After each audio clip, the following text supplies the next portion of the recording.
செய்வது எப்படின்னு பார்க்க போகிறோம். பூண்டு பொடி செய்கிறதுக்கு தேவையான பொருட்கள் என்னென்னு பார்க்கலாம். பூண்டு ஒரு சின்ன பவுலில் எடுத்திருக்கேன். இந்த பூண்டை நல்லா தட்டி எடுத்துக்கணும். பூண்டு எடுத்த பவுலாலேயே அதே பவுலில் ஒரு பவுல் உளுந்தம்பருப்பு உருட்டு உளுந்து எடுத்து வச்சுருக்கேன். கருப்பு உளுந்து இருந்தால் சேர்த்திக்கலாம். நான் வெள்ளை உளுந்து இருக்கிறதுனால வெள்ளை உளுந்து எடுத்திருக்கேன். அதே பவுலால் அரை பவுல் தேங்காய் துருவல் எடுத்திருக்கேன். மிளகாய் வத்தல் ஒரு 10 வத்தல் எடுத்து வச்சுருக்கேன். அது அவங்க காரத்துக்கு ஏற்ப எடுத்து வச்சுக்கணும். கருவேப்பிலை கொஞ்சம் எடுத்து வச்சுருக்கேன். பெருங்காயத்தூள் 1 டீஸ்பூன் அளவு நம்ம போடுறப்ப போட்டுக்கலாம். எண்ணெய் ஒரு 2 ஸ்பூன் எடுத்து வச்சுருக்கேன். உப்பு தேவையான அளவு. இப்போ வாங்க எப்படி பண்ணலான்னு பார்க்கலாம். இப்போ ஸ்டவ் ஆன் பண்ணி கடாயை ஸ்டவ்வில் வச்சுட்டோம். இப்போ இந்த ஸ்பூனால் 2 ஸ்பூன் எண்ணெய் சேர்த்துக்கலாம். எண்ணெய் நல்லா காயட்டும். பூண்டு இந்த மாதிரி தட்டி எடுத்துக்கணும். அப்போ தான் நல்லா செவந்து வரும். நல்லா தட்டி தட்டி எடுத்து வச்சுருக்கோம் பாருங்கள். இந்த மாதிரி தட்டி எடுத்து வச்சுக்கிறோம்.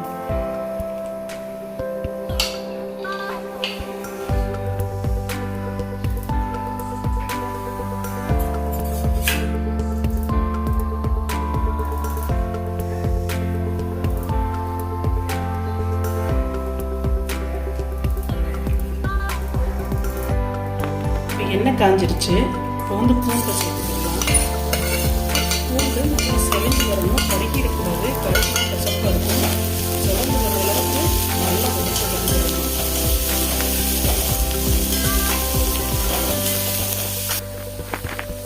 நல்லா செவந்து வருது பாருங்க. ஆனால் சிம்மில் வச்சு தான் வறுக்கணும். இல்லாட்டி கருகிரும். கருகுனா கசப்பாயிரும்.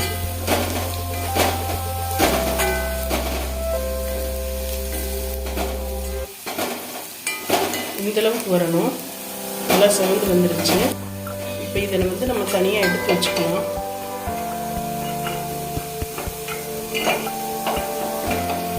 இப்போ நம்ம பூண்டு வறுத்த அதே கடாயில் இந்த உளுந்தம்பருப்பை சேர்த்துக்கலாம். இதே பவுலால் தான் எல்லா அளவும் எடுத்திருக்கேன்.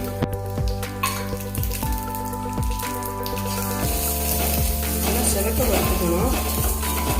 கருகிடக்கூடாது. செல்லில் வச்சு செவக்க வறுத்தெடுக்கணும்.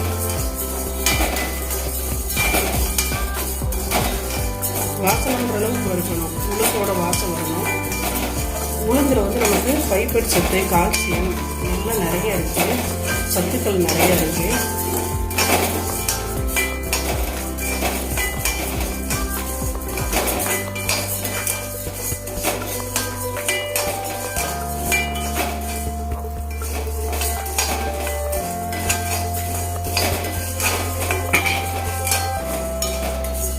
இப்போ பாருங்கள், நம்ம உளுந்து நல்லா செவந்து வந்துருச்சு. கருகிடக்கூடாது. செவந்து தான் வரணும். நல்ல வாசம் வந்துருச்சு. இந்த டைமில் நம்ம உளுந்து எடுத்துக்கிடலாம்.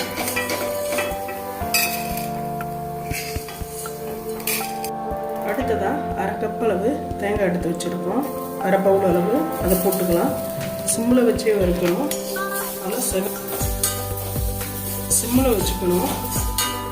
கருகிடும். நல்லா செவக்கிற அளவுக்கு நல்லா வறுத்து எடுக்கணும். இப்போ பாருங்கள், தேங்காய் நமக்கு நல்லா செவந்து வந்துருச்சு. இப்போ இதை நம்ம இந்த பூண்டோடு எடுத்து வச்சுக்கலாம்.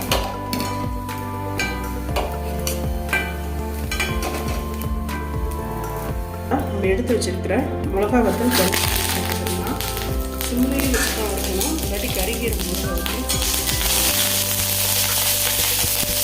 இப்போ நமக்கு மிளகா வத்தல் கருவேப்பிலையும் நல்லா வறுத்து வந்துருச்சு. நம்ம ஸ்டவ் ஆஃப் பண்ணிவிட்டு இந்த உளுந்தோடு சேர்த்திக்கலாம். எல்லாம் ஆறட்டும். ஆறுனதுக்கப்புறம் அரைச்சிக்கிறலாம். இப்போ நம்மளோட உளுந்து, மிளகா வத்தல், கருவேப்பிலை இதை ஜாரில் சேர்த்துக்கலாம். இதை தனியாக அரைச்சி எடுத்துக்கணும். இது கொஞ்சம் அரைப்படுறதுக்கு லேட் ஆகும். பூண்டு சீக்கிரம் இதாயிடும். ஃபஸ்ட்டு இதை அடிச்சுக்கிடலாம்.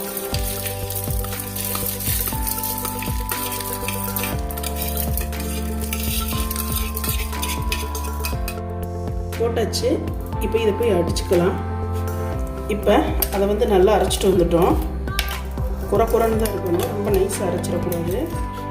இப்போ இந்த பூண்டோட பதத்தை பாருங்களேன். இந்த மாதிரி எடுத்தால் கையில் நசுங்கி வரணும். இந்தளவுக்கு வந்து நம்ம வறுத்துடணும்.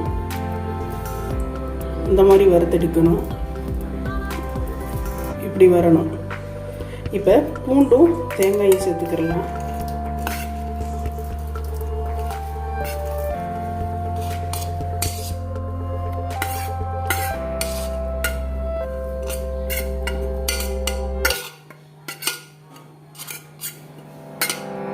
பெருங்காயத்தூள் வந்து இந்த ஸ்பூனால் 1 ஸ்பூன், சின்ன ஸ்பூன் தாங்க, இதில் 1 ஸ்பூன் எடுத்துருக்கோம்.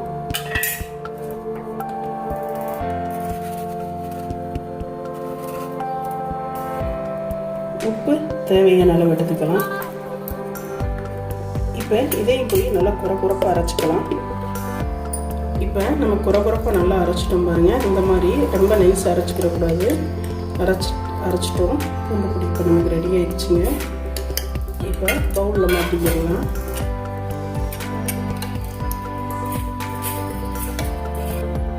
இப்போ நமக்கு சுவையான பூண்டு பொடி ரெடி ஆயிடுச்சுங்க. இது இட்லி தோசைக்கெல்லாம் நல்லா இருக்குங்க. நல்ல காம்பினேஷனாக இருக்கும். வேறு சட்னி சாம்பார் எடுக்கணும்னு இல்லை, அந்த பொடியாலையும் சாப்பிட்டுக்கலாம். நம்ம சேனலை லைக் பண்ணுங்கள், ஷேர் பண்ணுங்கள், கமெண்ட் பண்ணுங்கள், சப்ஸ்கிரைப் பண்ணுங்கள். பக்கத்தில் உள்ள பெல் பட்டனை கிளிக் பண்ணுங்கள்.